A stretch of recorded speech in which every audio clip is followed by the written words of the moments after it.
Welcome back, everybody. This is the workbench.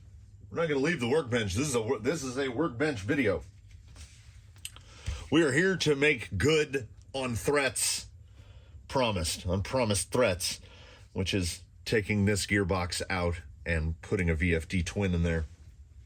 None of it's built. Why would I build any of it? I do this because the thoughts are still in my head, and then we'll get to taking this out. So I went digging through the box to get the VFD skid, because I know I'm going to need that. Because as soon as I pull this out, I'll have all the bolts loosened up so I can get the replacement skid in there. Yep. VFD skid.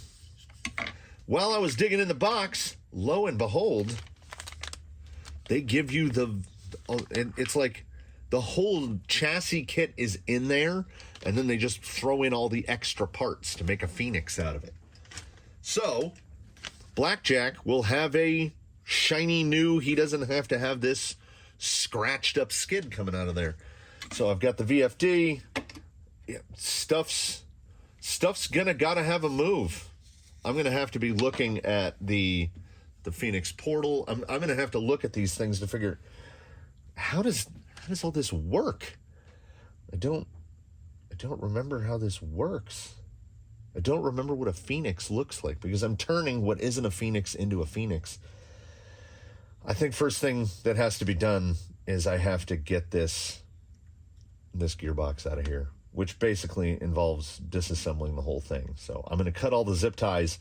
I'm effectively going to pull all the electronics out except the steering servo and the two diff lock servos, and we'll get that all in a pile over here, and then we'll kind of analyze where do we go from here. We fast forward some not insignificant amount of time in which I have managed to get the VFD skid in. Luckily, in the divine wisdom of Vanquish, all the link mounting positions are exactly the same on the I guess Pro Ultra skid compared to the VFT, the twin skid. So the links are all the same lengths, but I had to fabricate all new front links as they can't run offset links, because, I mean, you see the clearance right there. So new lower links, and then the panhard bar, not the panhard bar, sorry. Upper link, the front upper link is going to be a problem. I am thinking that what will need to be done is I will have to fabricate a link entirely. It is currently detached from the axle, but if I pop it over into the axle, you can kind of see the problem there. These two holes are where the motor plate goes, and the link is directly, it's right there. The upper link mount on the Vanquish axle is way over here, basically where the shock is on the TRX4 axle. So I could maybe get away with bolting it to the outside point there and going single shear, but rather than do that, I think what I'm going to do is get dumb. We're going to see how this affects handling. I am going to get some mild steel, most likely, and I've got rod. I think I've got some quarter rod, and I am going to make a really snaky link. So it'll come straight out like that, basically perfectly out straight, and then it's going to just turn. It's going to go to get into that same spot. So I've got to get that one. I've got to get that one pretty right. I haven't decided if I'm going to turn it down and then thread it and then bend it, or if I'm going to drill it and use set screws in it. I haven't determined where we're going to go on that. Oh, and also, as I mentioned, I'll get the electronics out. No, to put that skid in, I had to take the entire thing apart all the way down. So wheels came off, everything came off. There's piles of stuff over here. There's a little hoopy bit that I thought I set aside for illustrative purposes, and now I can't find it.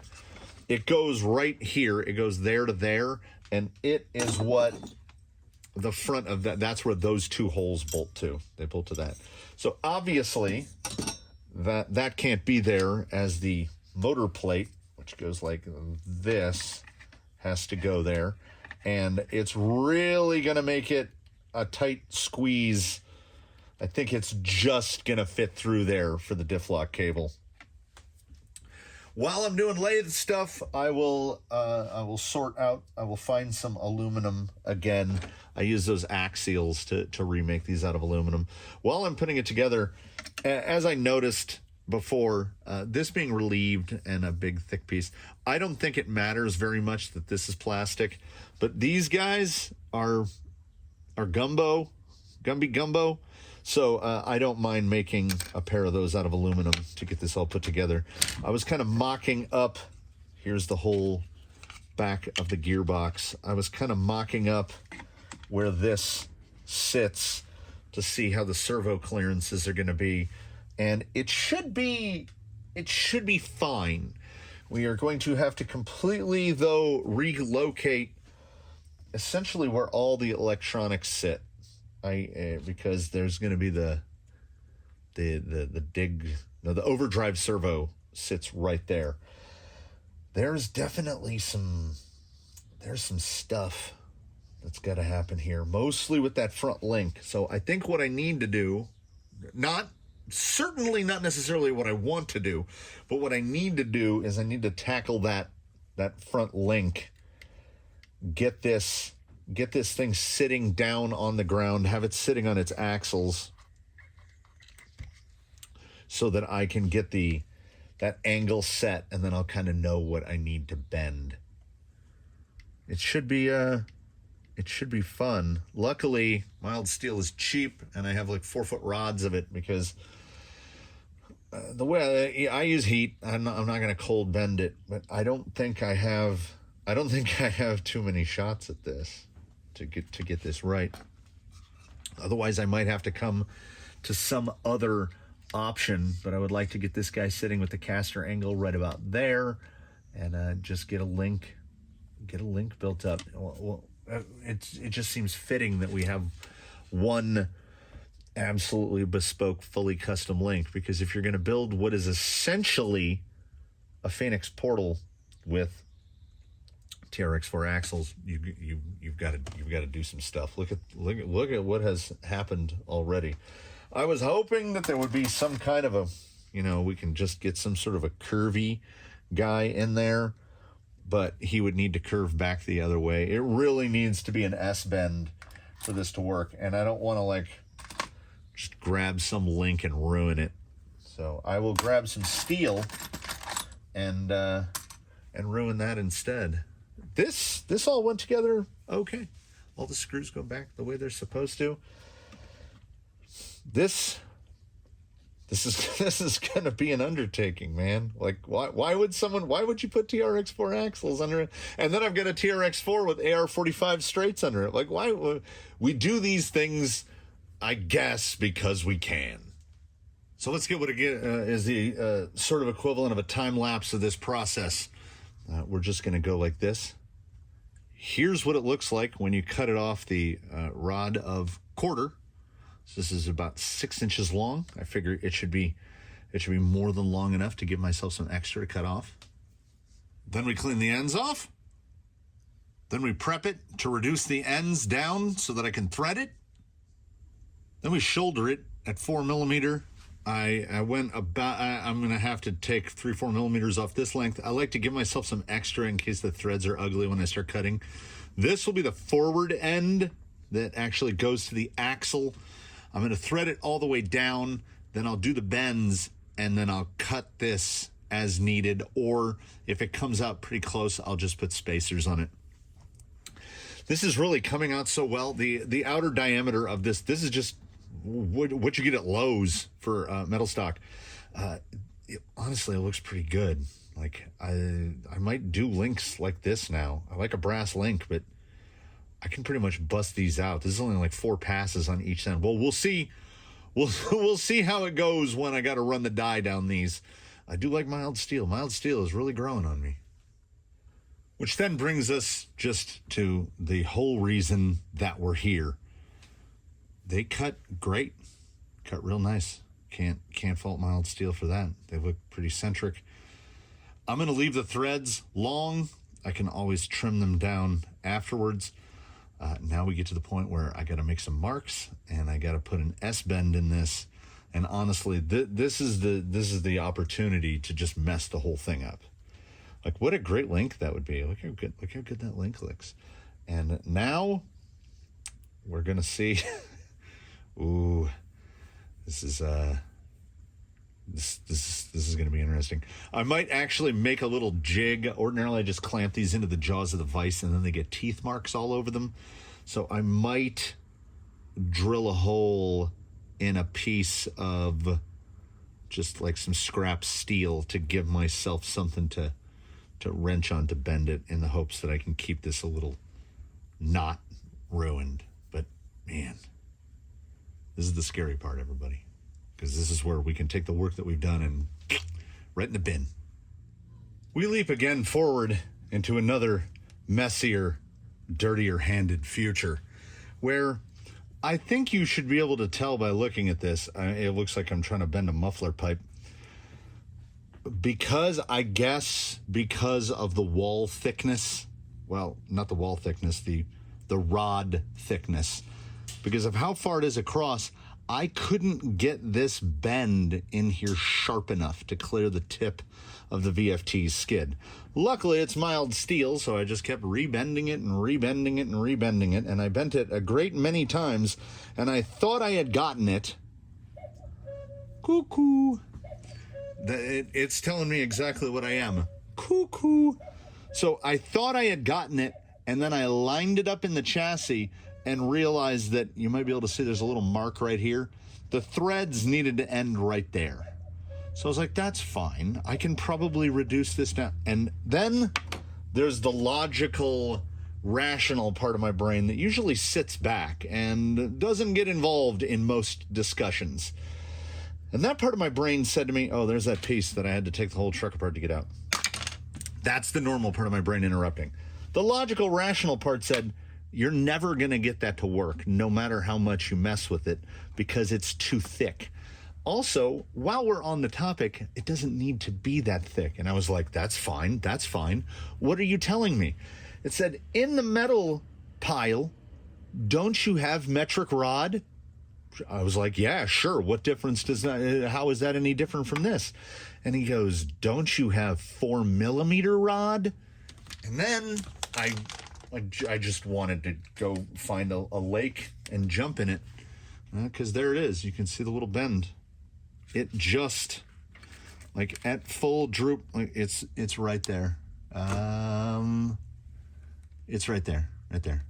It just touches, but I think I might have to trim a little off the gear cover, because the plate is actually back here, so it's nowhere near the plate. There it is, 4mm. It does not appear to impede the action. See, full droop, we're right there. Doesn't seem to impede the in any way. So, oh, and also it has this neat ability to do this.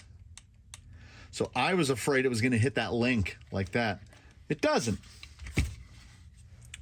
If we had started with the idea of just bending, and let me tell you right now, is it easier to bend 4mm rod than it is to bend 6.2mm rod?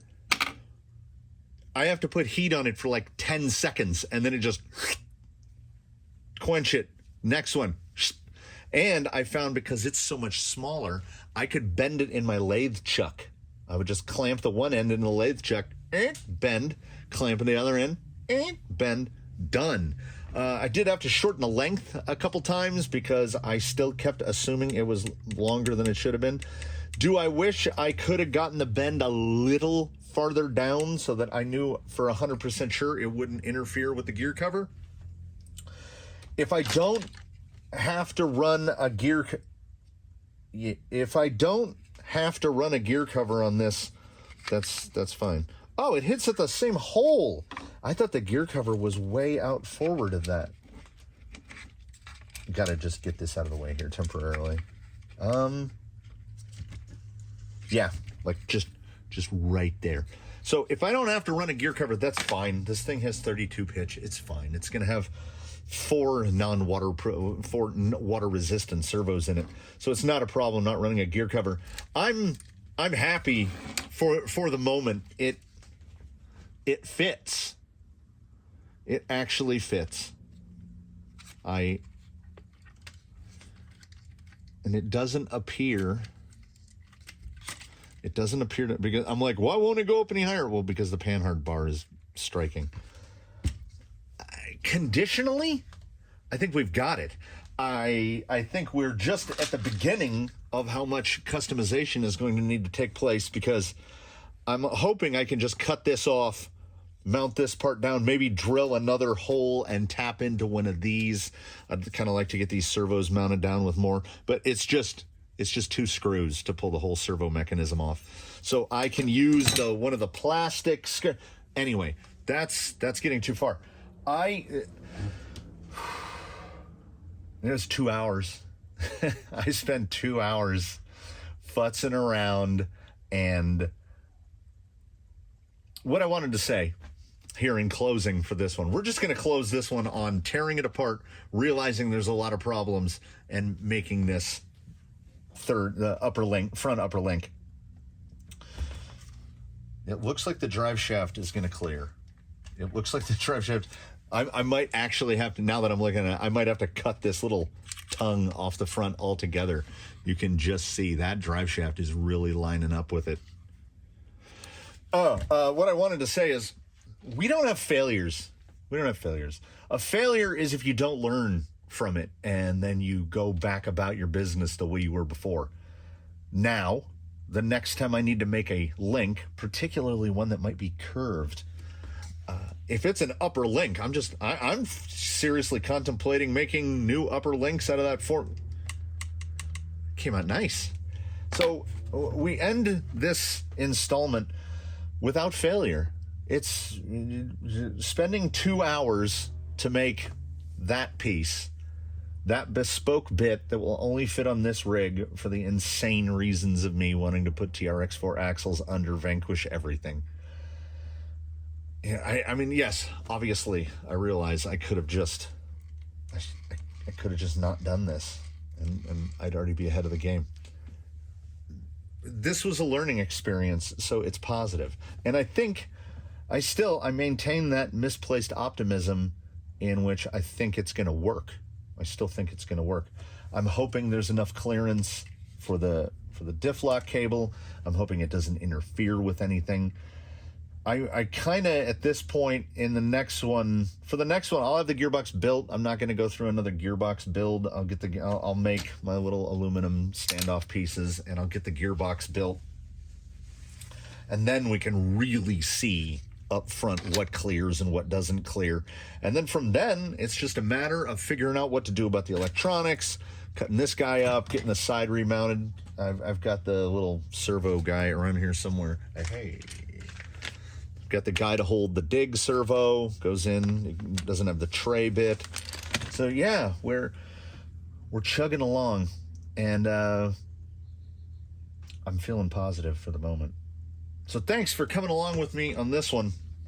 I know not a lot of content, I guess, just a lot of an idiot rambling about how he feels good about messing up. Please do tune in for this one, for the next one. It's been so long since I recorded the little intro bits to this. I can't remember if I ever said this was the first build that was titled "It Came from the Workbench." This is where the "It Came from the Workbench" series started. So "It Came from the Workbench" Volume 1. So I think this is episode 6 or 7. It'll say at the beginning. So me saying it at the end is meaningless. It's coming along. It's coming along. I don't think I'm going to have any hardcore fabrication bits beyond what I had to do today. I don't think. The rear end is mostly what the rear end is. I shouldn't have to do much with there. Get the gearbox built, put that in, figure out about electronics. It shouldn't be too bad. I think the worst is behind us. I say hopefully. The rational guy has gone to sleep. He's put in all the help he's going to put in for the day. You realize this is pretty heavy. So this boy, I don't know if this is going to stay under 8 pounds. We'll find out. We'll find out in the not too far off future. Please do tune in for that one. Thanks again for watching this one. I'm having a good time. I'm having a good time. And that's part like where you convince yourself, and part what the dumb part of my brain thinks. I think I am having a good time. So I'm hoping you had a good time as well. Comment below if you have any suggestions or comments like why would you do this? And I'll do my best to respond to those in the most insane way possible. So I've got other stuff to do. 'Tis the holidays. And I'll get back on this soon. I'll get back on this very soon. And I hope to see you in that one. And I hope in the meantime that you do your very, very best, everyone. Have a good one, everybody. We'll see you in the next one.